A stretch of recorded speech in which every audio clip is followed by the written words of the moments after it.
Good morning, class. Good morning, Miss Daniels. Okay, so do you guys remember how we learned about fractured fairy tales yesterday? Yes, ma'am. Alright, well this is a book that is a fractured fairy tale, like the ones we talked about yesterday, and it's called Goldilocks and Just One Bear, and it's by Lee Hodkinson.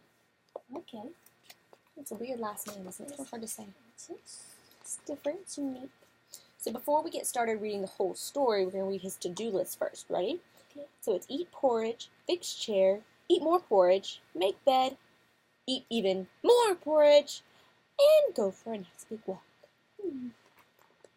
Alright, so once upon a time, there was this bear.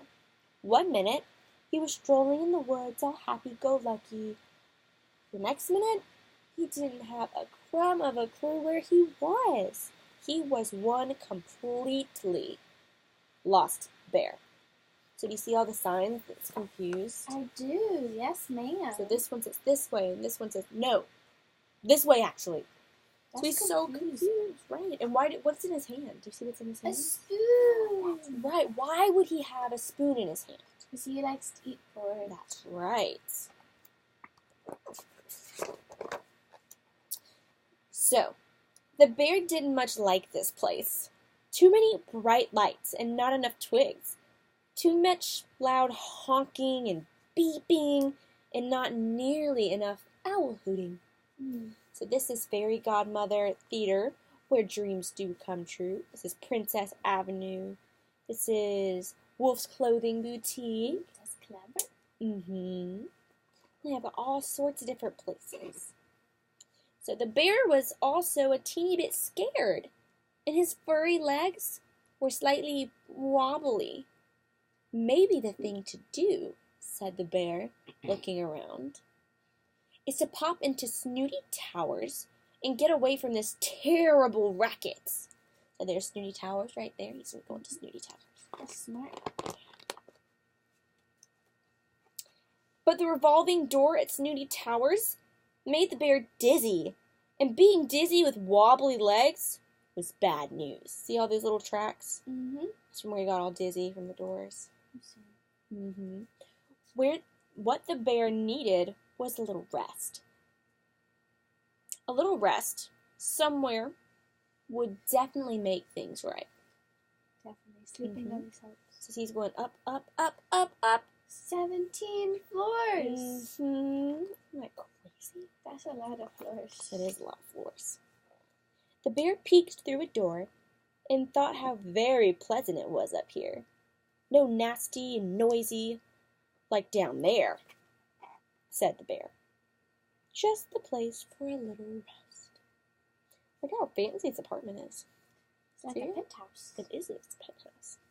Good job. Good vocabulary word. Thank you. You're welcome. All that whooshy traveling was certainly a hungry business, of course. So before his little rest, a little porridge seemed like a good idea. Of course. This porridge is too soggy.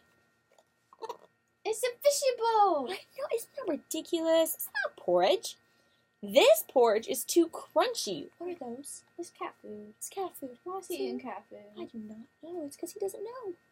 This porridge is a bit on the dry side, but it is better than nothing. Look what he is eating. What is he eating? That's some toast. He's eating toast. Why is he eating toast? Now, the bear was ready for his little rest. Just a little. This chair is too ouchy.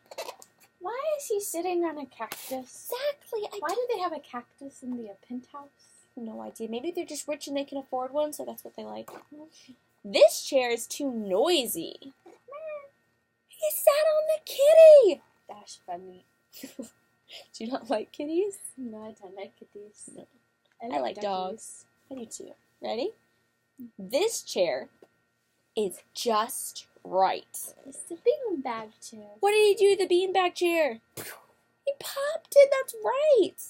A little rest is nice, but what the bear needed to really feel like himself again was a good old-fashioned nap in a comfy bed. This bed is too frothy.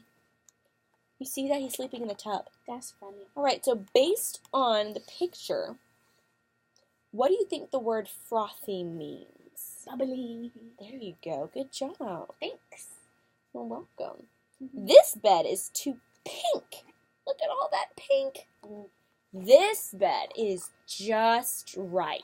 Perfect. And soon, he nodded off. So look at the picture and tell me, what room do you think the bear is in? Probably a little boy's room. Right. So all the toys all over the ground. Look, there's a little teddy bear right there. Oh, is he gonna cuddle the teddy bear? I guess we'll find out.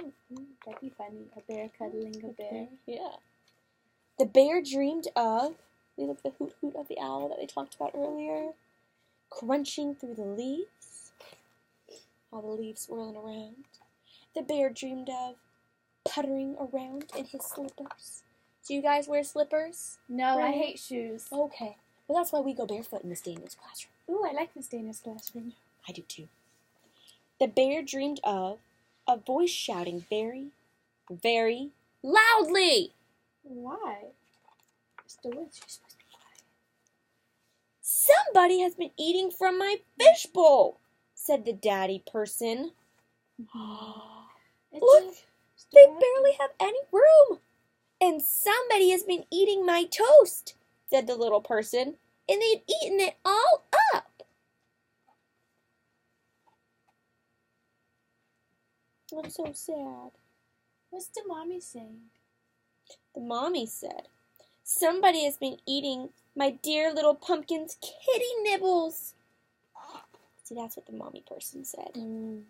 See, look, they're all gone. Oh, goodness. Unfortunately, the bear was not dreaming at all. He was wide awake and back in real life again. You were right. He does. The bear does come. Somebody has squished my cactus, said the daddy person. Uh-oh, look, he broke it. Somebody has upset my dear little pumpkin, said the mommy person. And somebody has popped my beanbag chair, said the little person. He looks a little too happy. See, he looks a little happy. Beanbag chair. Look, that kitty does not look happy. Somebody has been sleeping in my bath, said the daddy person. It's a little weird. Somebody's been sleeping in my bed, said the mommy person. Shh, whispered the little person. I think that somebody is sleeping in my bed right now.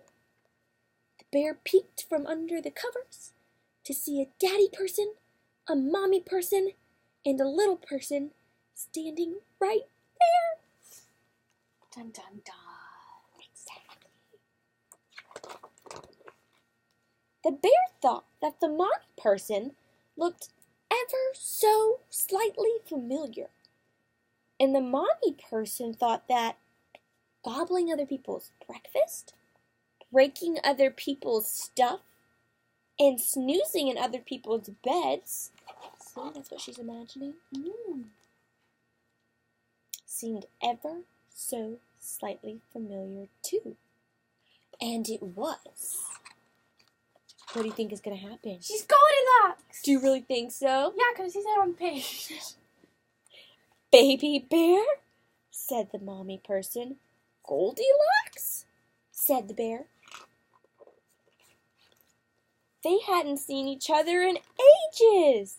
Porridge? Asked Goldilocks. The bear nodded. So Goldilocks cooked up a big bowl and plunked it in front of him. Look, his little thing. It's a big bowl. Looks like a big popcorn bowl. It was not too hot. It was not too cold. It was just right. It made the bear almost forget about that once upon a time when Goldilocks had behaved so badly. This little bear would never dream of doing anything like that. And although it had been good to see Goldilocks living so happily ever after with those charming people, the bear decided it was time to go back home to the woods. See, there's the gates to the woods. I guess that's what separates the woods from the city. Yes. Alright, so now we're gonna go work on our own fractured fairy tale, okay? Oh, okay. Thanks, guys.